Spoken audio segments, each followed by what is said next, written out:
कैसे हैं आप सब? मैं निधि धमीजा, आपकी साइंस की टीचर। तो हम यहाँ पे आपको साइंस की ऑनलाइन क्लासेस दे रहे हैं, जहाँ पे आपको वहाँ पे कैट आपको ऑफलाइन इसको सारा समझाएंगे। यहाँ पे कैट आपकी पेट, जिसको आप पालतू बिल्ली कहते हैं, वो नहीं है। यहाँ पे कैट का क्या मतलब है? C for community, A for assistant और T फॉर टीचर। तो इट मीन्स जो वहाँ की कैट है वो आपको ऑफलाइन वहाँ लाइव खड़े होके जो भी हमारे वीडियोस हैं, जो भी हमारे चैप्टर्स हैं, आपको समझाएंगी ताकि आपकी नॉलेज बढ़े, आपको उस सब्जेक्ट के बारे में अच्छे से सारी ज्ञान प्राप्त हो, सब अच्छे से आपको उसका पता चले कि सब्जेक्ट में क्या है। तो यहाँ पे हमारी पूरी टीम आप लोगों को पढ़ाने के लिए, आपकी नॉलेज को बढ़ाने के लिए बहुत अच्छे से काम कर रहे हैं। उसी तरह से आपने भी हमारे इन चैप्टर्स को अच्छे से समझना है, कैट की हेल्प लेनी है। और सबसे इम्पॉर्टेंट चीज़, जो भी चैप्टर आप समझ रहे हो, जो भी वीडियो आप देख रहे हो, उसमें जो भी आपको होमवर्क या असाइनमेंट दी गई हैं, आपको उनको बहुत अच्छे से करना है। कुछ नहीं समझ आता तो आप कैट की हेल्प ले सकते हो, या हमारी वीडियोस को ही बार बार आप चला के देखकर समझ सकते हो। तो फिर आज का चैप्टर शुरू करें। Good morning students, how are you? Okay, chapter number 1 और 2 दोनों फिनिश पूरे अच्छे से, ठीक है। और अब मैंने लास्ट क्लास में आपको बोला था कि हमने नया चैप्टर शुरू करना है, जिसका नाम है reproduction in animals. First of all ये है L3, लेसन 1 और 2 we have finished. Now new chapter, reproduction in plants, reproduction in animals, sorry reproduction in animals. First of all you should understand what is reproduction. आप कहोगे ma'am this is very difficult word. पहले जैसे हमने last chapter में adaptation और habitat, इनका meaning दोनों का अच्छे से समझा था, फिर हम चैप्टर में आगे बढ़े, क्योंकि जब चैप्टर की जो हेडिंग है उसका मीनिंग नहीं समझ आएगा तो आपको पता ही नहीं चलेगा कि इस चैप्टर में हमें आगे, मतलब ये चैप्टर में कंटेंट क्या है, इसमें आगे हमें क्या समझना है। एनिमल सबको पता है, ये नहीं पता रिप्रोडक्शन क्या होता है। रिप्रोडक्शन क्या है? जब आप अपने ही काइंड की कोई चीज और प्रोड्यूस होनी, उसको क्या बोलते हैं? रिप्रोडक्शन। प्लांट्स में भी होता है, एनिमल में, जितने लिविंग ऑर्गेनिजम्स हैं, चाहे प्लांट्स हो, चाहे एनिमल्स हो, चाहे ह्यूमन बीइंग्स हो, उन सब में क्या होता है? रिप्रोडक्शन। हमने फूड प्रोड्यूसर्स वर्ड यूज किया था, green plants are called food producers. तो मैंने उस वक्त आपको प्रोड्यूसर्स का क्या मतलब बताया था? जो ग्रीन प्लांट्स हैं वो फूड को बनाते हैं या पैदा करते हैं। कैसे? With the help of photosynthesis. उसके हिसाब से री मतलब फिर से होना, एंड प्रोडक्शन किसी चीज का फिर से ग्रो होना, पैदा होना, that is called reproduction. Page number 20, pencil सबके हैंड में, रीडिंग शुरू करो मेरे साथ। पेज 20 पे, animals can live happily all their life, growing, eating and moving around. सबको पता है, they live in forest, they live around, they are pet animals, they are domestic animals that live happily, eating, roaming here and there, sleeping and all that. But if they don't produce more of their own kind, जब वो कोई भी जीव जंतु, कोई भी इंसान वो पैदा हुआ है, उसके फिर से वो पैदा हुआ, यंग हुआ, बच्चा था, फिर यंग हुआ, फिर ग्रो हुआ, फिर ओल्ड हुआ, और फिर उसकी डेथ हो गई। तो जब तक उसका अपना एक और अपनी ही कैटेगरी एक और प्रोड्यूस नहीं होगी, ऐसे तो लाइफ खत्म हो जाएगी। जब आप एनिमल्स हो, चाहे प्लांट्स हो, चाहे ह्यूमन बीइंग्स हो, जब उसी कैटेगरी को और फिर से वो प्रोड्यूस नहीं होगा तो there will be no life, कोई अर्थ पे लाइफ ही नहीं होगी। उसी तरह से आज हम सिर्फ एनिमल्स की बात करेंगे कि एनिमल्स में रिप्रोडक्शन किस तरह से होता है, और कौन से एनिमल्स बेबी बर्थ करते हैं और कौन से एनिमल्स एग ले करते हैं। कुछ एनिमल्स हैं जो बेबी बर्थ करते हैं और कुछ एनिमल्स हैं जो एग ले करते हैं, उनकी अलग अलग कैटेगरीज है। बट पहले रिप्रोडक्शन का प्रॉपर डेफिनेशन और meaning. In order to continue their race, animal produce their young ones. अपने जैसे और कैटेगरी आती जाए, वो हुए, उन्होंने वो किड से यंग हुए, यंग से अडल्ट हुए, अडल्ट से फिर वो ओल्ड एज में गए और फिर उनकी डेथ हो गई। अगर कोई और उनके कैटेगरी का और कुछ नहीं होगा तो फिर सर्वाइवल अर्थ पे खत्म हो जाएगा। इसीलिए ये चीज है रिप्रोडक्शन। इसमें क्या होता है? द प्रोसेस यहां से पेज नंबर 20 पे रीड करो मेरे साथ। The process by which living things produce their offspring. What do you mean by offspring? Young ones in phase. Offspring, the process by which living things, either animals or human beings, the process by which living things produce their offspring is known as reproduction. Reproduction means means दोबारा produce होना। वो process जिससे living organisms produce their offspring, that is called reproduction। सब बच्चों को reproduction का meaning समझ आ गया? फिर से देखो, रिप्रोडक्शन मीन्स हमने we have to understand this new chapter reproduction in animals, but what is the meaning of reproduction? Reproduction means the process by which any of the living organism, कोई भी living organism produce their offspring, that is called reproduction. And how reproduction exists on the earth? If there are no living beings, there is no reproduction. जब living organisms ही नहीं होंगे अर्थ में तो reproduction हो सकता है? No. Only living things can reproduce and they produce their own kind. Offspring means their own category. Monkey will reproduce monkey only. Human being will reproduce human being only. Dog will reproduce dog only. Cat will reproduce cat only, मतलब जो जिस category का है उसी का आगे young one और baby का बर्थ होना, that is called reproduction. The process by which any living organism produce their own offspring. वो लिविंग ऑर्गेनिज्म जो अपना ही कैटेगरी, अपनी काइंड को फिर से पैदा करते हैं, that is called reproduction. Okay, सब बच्चों को समझ आ गई डेफिनेशन? आगे चलें, ठीक है। Animals can be grouped into those that give birth to their offspring and those that lay eggs। अभी मैंने आपको बताया हम एनिमल्स को रिप्रोडक्शन में दो कैटेगरीज में डिवाइड करेंगे। एनिमल्स को दो कैटेगरीज में डिवाइड करेंगे, ठीक है। एक होगा that give birth to offspring। birth to offspring is birth to their young ones, their babies, birth to offspring। and second is the animals that lay eggs, जो eggs के थ्रू जिनके babies hatch होते हैं। तो animals की reproduction दो categories में हो सकती है। Animals can reproduce through two categories. Animals की रिप्रोडक्शन दो कैटेगरीज में हो सकती है। One is animals give birth to offspring, number one. Second is animals can lay eggs, number two is animals can lay eggs. Okay, तो हम ये दोनों कैटेगरीज वन बाय वन करेंगे। उससे पहले जो animals see in the laptop में picture देखिए, जो animals give birth to offspring, those animals are called mammals. उन एनिमल्स को क्या कहते हैं? मैमल्स। क्या नाम होता है उनका? मैमल्स। इस कैटेगरी के एनिमल्स को कहते हैं mammals. Okay, MAMMALS, mammals. Animals that give birth to their young ones, that they do not lay eggs. Lay eggs वाली अलग कैटेगरी है, but the animals जो give birth to their young ones, they are called mammals। अब फिर से देखो एक बार,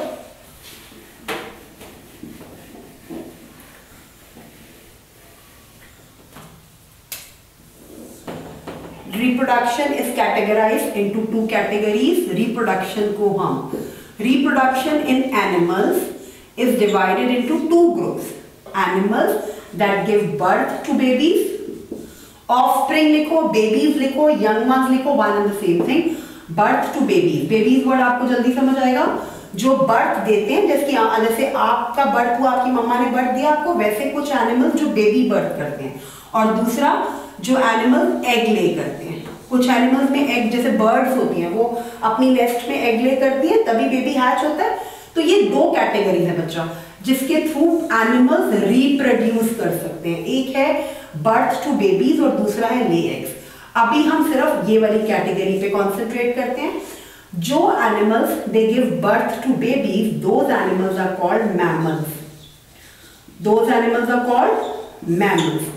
the animals that give birth to their young ones, जो एनिमल्स अपने जैसे ह्यूमन बींग्स हैं या एनिमल्स हैं जो अपने, जैसे मंकी कोई पैदा कर रहा है, कैट कोई पैदा कर रही है, those animals are called mammals. आप लैपटॉप पे एक बार पिक्चर देखो, काउ मैमल्स के अंडर आती है, lion, panda, whale, dog, car, elephant, tiger, horse, pig, rabbit, bat, monkey, kangaroo, fox, leopard, goat, deer and otter।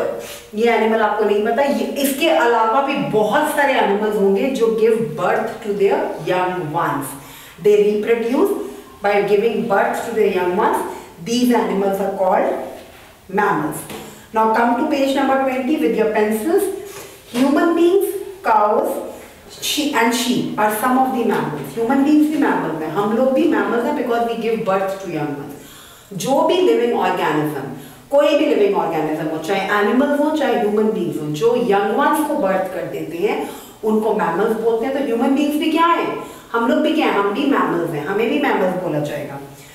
Example of mammals are, वो मैंने आपको लैपटॉप पे दिखा दिया और आपकी बुक में भी वही नेम्स हैं। सारे एग्जाम्पल्स दिए हैं आपके मैमल्स के, इंक्लूड बैट एंड एक्वेटिक। ऐसा जरूरी नहीं है कि जो एनिमल्स एक्वेटिक हैं, वाटर एनिमल्स, फिश नहीं होगी मैमल में बट वेल होगी मैमल में। Okay, fish lay eggs but whale give birth to young one. Okay, dolphins and seals. Aquatic animals में कौन कौन से मैमल्स हैं? Whale, dolphin and seals. Whale, dolphins and seals are the example of aquatic animals that give birth to young ones and they are called mammals. उसके अलावा some exceptions in mammals are duck-billed platypus। ये बेटा ये names बड़े मुश्किल हैं, इनको याद करने की जरूरत नहीं है। आप सिर्फ easy animals के name 5 to 6 mammals के name याद रखो। और important except those mammals जो aquatic animals भी हैं और जो एक्वेटिक एनिमल्स मैमल्स के अंडर आते हैं, ये 3 नेम्स भी याद रखने हैं। कौन कौन से? वेल्स, डॉल्फिन और सील्स। कौन कौन सा? वेल, डॉल्फिन और seals, they are also called mammals. Though they are aquatic animals, चाहे वो पानी में रहने वाली एनिमल्स हैं बट वो मैमल्स हैं। They don't lay eggs, they give birth to baby. Okay, इसके बाद instant they lay eggs. Okay fine. Now cow, lioness, they have given you the picture। उन्होंने आपको पेज 20 पे अलग अलग मैमल्स की पिक्चर दी हुई है। काउ और काफ, मतलब गाय और उसका बेबी जिसको बछड़ा कहते हैं, काफ। उसके बाद लाइनस एंड इट्स कब, शेरनी और उसका बच्चा कब। Horse and its foal, FOAL, horse के बच्चे को क्या कहते हैं? Foal. Sheep and its lamb. So they have given you, हाँ जी एक बार देखो बोर्ड पे, for spellings and for understanding the names. Mammals में they have given you few pictures on page number 20। Mammals में कौन कौन से दिए हुए उन्होंने? काउ, लायनेस, फिर लायनेस मीन्स लायन का gender, opposite gender, female gender. उसके बाद horse, sheep. Okay, cow, lioness, horse and sheep। cow, lioness, horse and sheep। तो इसमें आपने क्या करना है बच्चे, यहाँ पे ऐसे कॉलम बनाओ अपनी नोटबुक में। Baby of cow is called calf, baby of young one of a cow. Cow gives since they come under the category of mammals, ये मैमल्स में आते हैं जो अपने यंग वंस को बर्थ देते हैं, ऑफस्प्रिंग को बर्थ देते हैं, दे डोंट ले एग्स। तो काउ के बच्चे को क्या बोलते हैं? काफ। लाइनस का कब, हॉर्स का फोल, FOAL, क्या बोलते हैं इसको? फोल। शीप का लैम। ये आपको नाम याद रखने हैं 4। आपको कोई एग्जांपल पूछ रहा है मैमल्स का तो ये 4 एग्जांपल बहुत है, ज्यादा लर्न करने की जरूरत नहीं है। मैमल्स का मतलब पता चल गया आपको, जब उसका मीनिंग पता है तो आप 4 एग्जांपल भी दोगे तो they are more than enough. और उसके साथ उनके यंग वंस जिनको वो बर्थ देते हैं उनके नेम्स।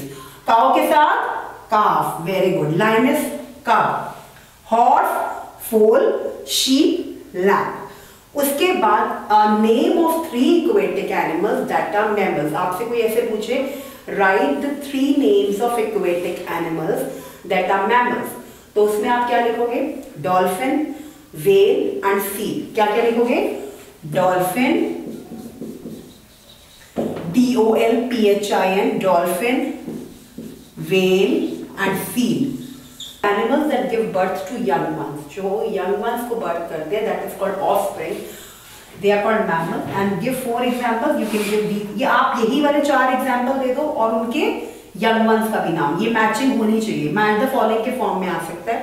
और जो most important चीज है जिसमें आपने aquatic animals जो कि mammals कहलाते हैं उनके नेम्स याद रखने हैं, वो है dolphin, whale and seal. Okay, अब हम आते हैं पेज नंबर 21 पे. Mammals have the following features.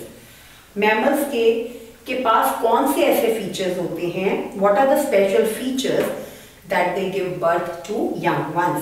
Number 1, they have highly, page 21 पे पेंसिल लेके सब उसको टिक करेंगे और मेरे साथ रीड करेंगे.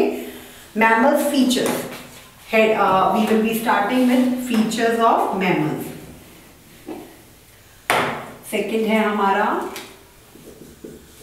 features of mammals. सबको mammals का मतलब पता चल गया, mammals के example पता चल गए. अब आपको उनके features, special features पता होने चाहिए जो पेज 21 पे है.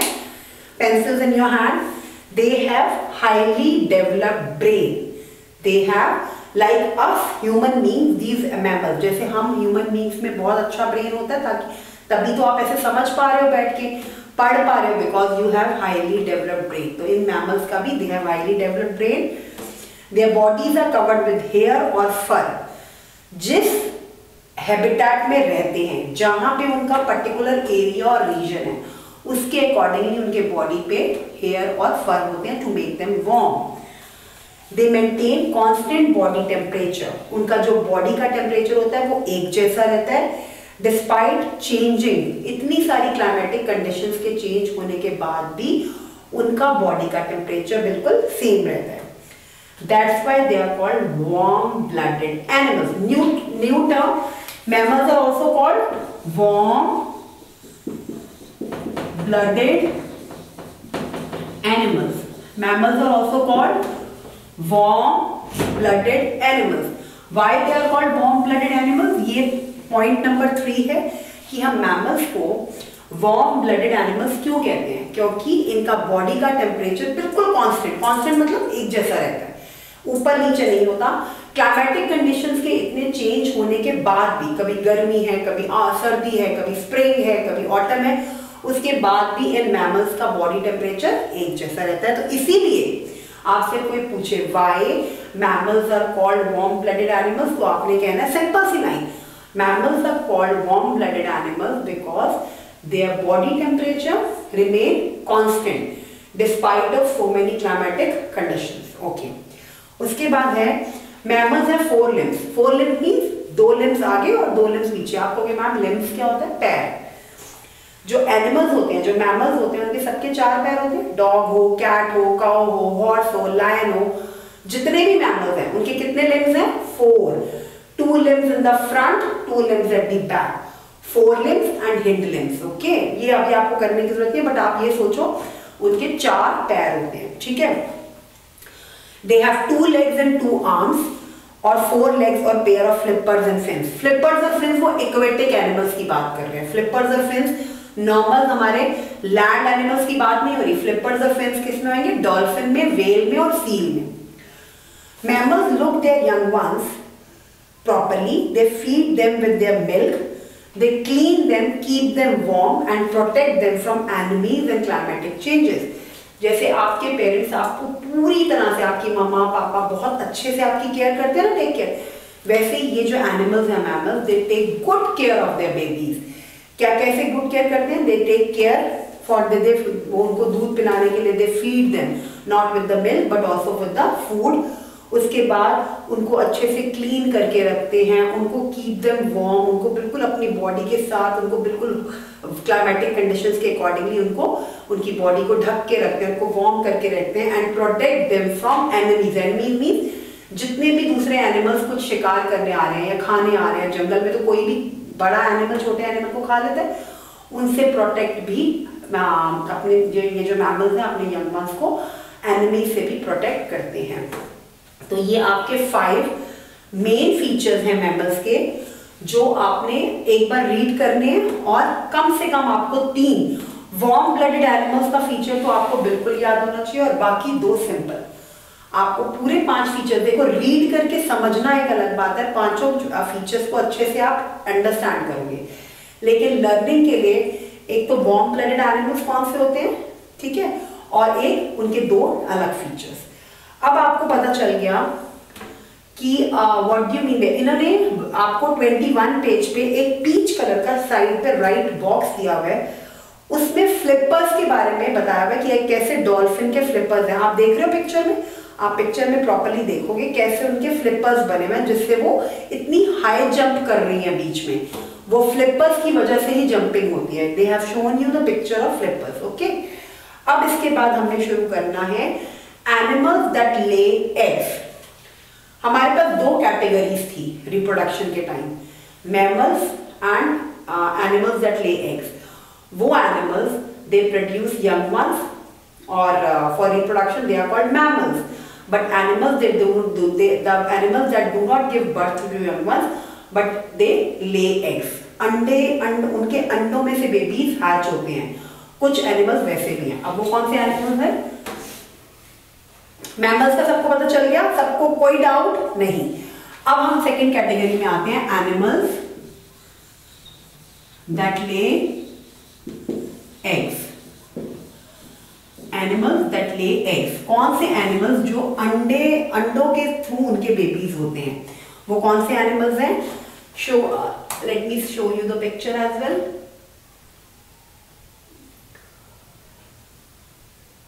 ये egg laying animals, all of you can see on the screen, egg laying animals। सबसे पहले birds आएंगी, चाहे क्रो हो चाहे कोई और बर्ड हो। स्नेक, मैं नाम ले रही हूं और यहाँ पे पिक्चर देखोगे, snake, crow, turtle, swan, duck, lizard, octopus, then snail, ostrich, prawns, turkey, butterfly, cockroach, crocodiles, spider, seahorse, frog, penguin, ant, fish, cockroach, ladybug, grasshopper, peacock and mosquito। ये सारे ऐसे एनिमल्स हैं, they are egg laying, they are egg laying, they do not give birth to the young ones, rather they lay eggs, और उन eggs में से उनके baby hatch होते हैं। वो कैसे होता है, क्या प्रोसेस है, वो I'll tell you by explaining the structure of an egg। अब आप अपनी बुक के पेज 21 पे सब देखेंगे।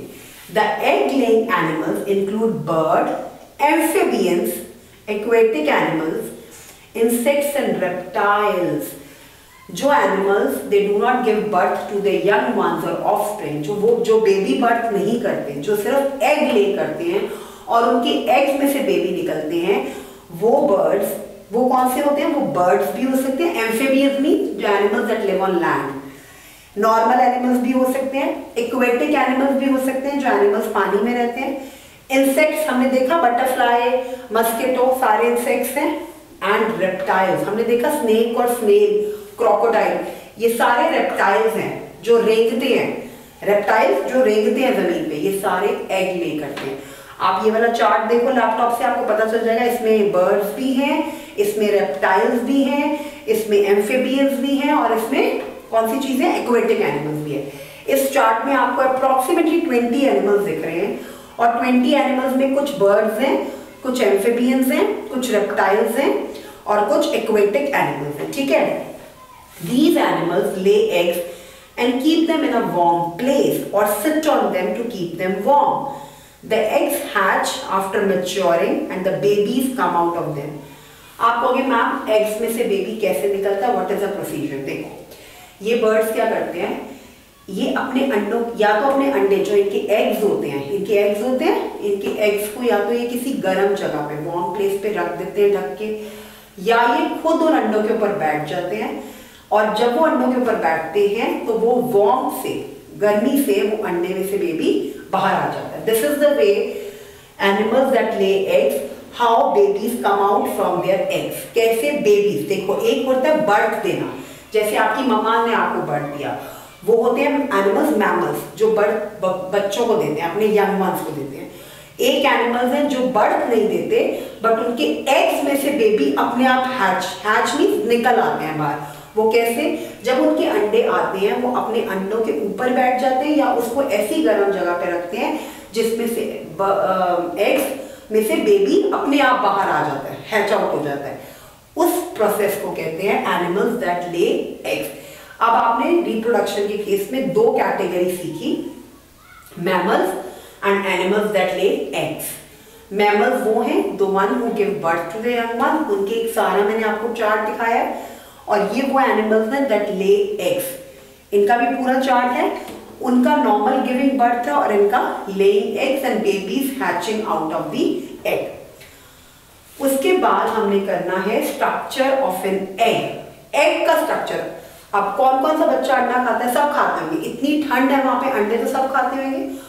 तो आपको एग कैसा दिखता है कौन बताएगा? एग का पूरा स्ट्रक्चर बताओ, कौन सा बच्चा बताएगा एग का स्ट्रक्चर? हाँ जी, रेज योर हैंड।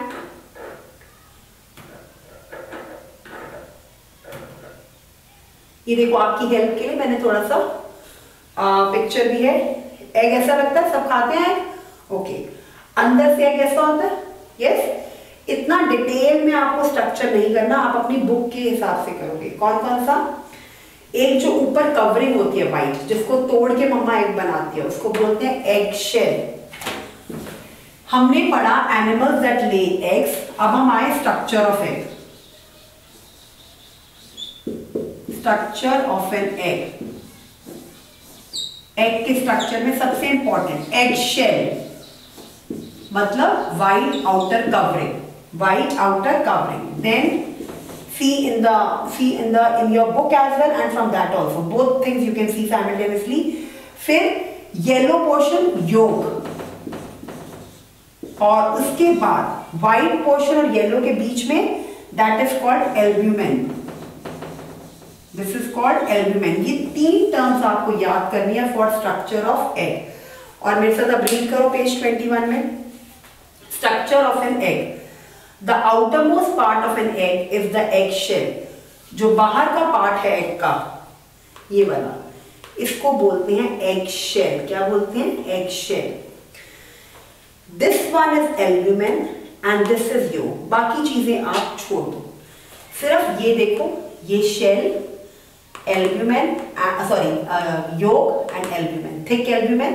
बस आप सिर्फ थिक कुछ नहीं, बाकी चीजें आपके लेवल की नहीं है, आपने सिर्फ ये देखना है। और आपकी बुक में भी यही तीन चीजें बनी हुई है। कौन सी? एगशेल, एल्ब्यूमेन एंड योक। इसको मैं रीड कर रही हूँ, इसके बाद हम जो भी चीज है वो हम नेक्स्ट क्लास में करेंगे। The outermost part of an egg is the eggshell. It protects the young and developing inside. जो एग के अंदर बेबी होता है उसको ये एगशेल प्रोटेक्ट करता है।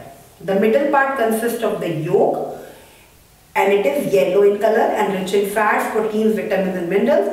The yolk provides nutrition to the developing embryo. अब embryo क्या word है बेटा? What is the meaning of embryo? E-M-B-R-Y-O. What is the meaning of embryo? उसके नीचे लिखा हुआ है embryo is an organism at any time before hatching or birth. Egg के बीच में से न्यू बेबी को निकलने से पहले जो ऑर्गेनिज्म होता है उसको बोलते हैं एम्ब्रियो। क्या बोलते हैं? सब बोले मेरे साथ, क्या बोलते हैं? एम्ब्रियो। एग के हैच करने से पहले, एग के हैच करने से पहले जो जो एग में से जो एक ऑर्गेनिज्म होता है जो आपका यंग बेबी बनना होता है, सॉरी बेटा, जो एग में से बेबी हैच होता है उससे पहले जो ऑर्गेनिज्म होता है उसको बोलते हैं एम्ब्रियो। तो एग शेल जो होता है वो अंदर से बेबी को प्रोटेक्ट करता है, और जो योक होता है येलो वाला, वो सारी न्यूट्रिशन, जितने भी अच्छे न्यूट्रिशन होते हैं, प्रोटीन, विटामिन, मिनरल्स, वो एम्ब्रियो को प्रोवाइड करता है। तो आपने अब स्ट्रक्चर ऑफ एन, अच्छा उसके बाद 22 पेज पे आइए मेरे साथ। Inside the yolk lies an embryo which later develops into chick. चिक को बोलते हैं बेबी, जो एग में से निकलता है, चिक, CHICK। योक के अंदर एम्ब्रियो होता है और उस एम्ब्रियो में से चिक निकलता है। A white jelly-like structure, substance called the albumin, is present outside the yolk. It is rich in protein and protects the yolk and embryo. Okay? तो हमारे पास एग शेल हुआ, yolk हुआ और albumin हुआ. क्या क्या हुआ? एग शेल हुआ, yolk हुआ और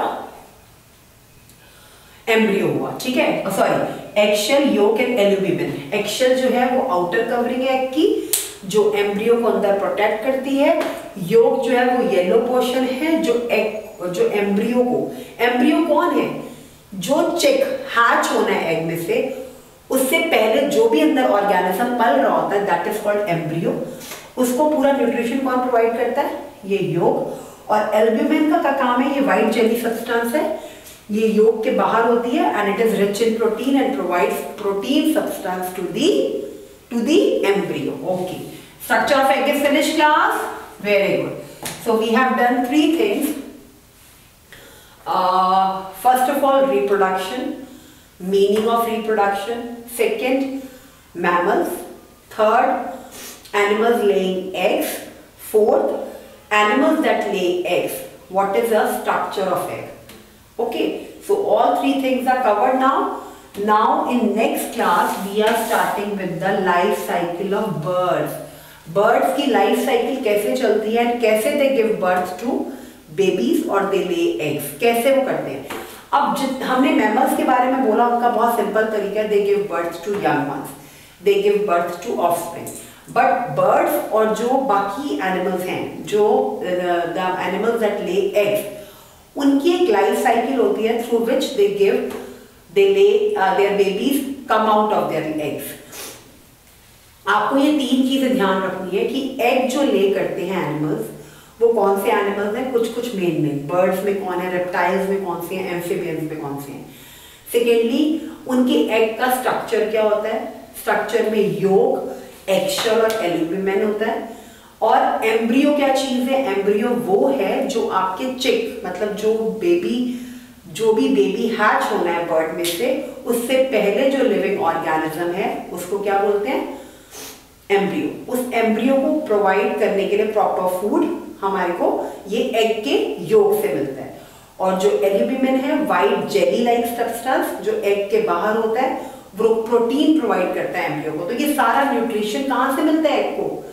एग में जो एम्ब्रियो पल रहा होता है, जो लेटर ऑन एग में से बेबी निकलता है एम्ब्रियो में से, उसको सारा न्यूट्रिशन कहाँ से मिलता है? एग के योक और व्हाइट जेली सब्सटेंस से. नाउ इससे पहले कि हम दूसरी क्लास में हम बर्ड का शुरू करेंगे, बट उसके लिए आपको अभी मैं पीछे बैक एक्सरसाइज से कुछ नहीं दे रही, आपको अभी पेज 22 तक रीड करना है. Is that clear? तो हम नेक्स्ट क्लास में बर्ड्स की लाइफ साइकिल से शुरू करेंगे. ठीक है बेटा? ओके, बाय बाय बेटा. ठीक है.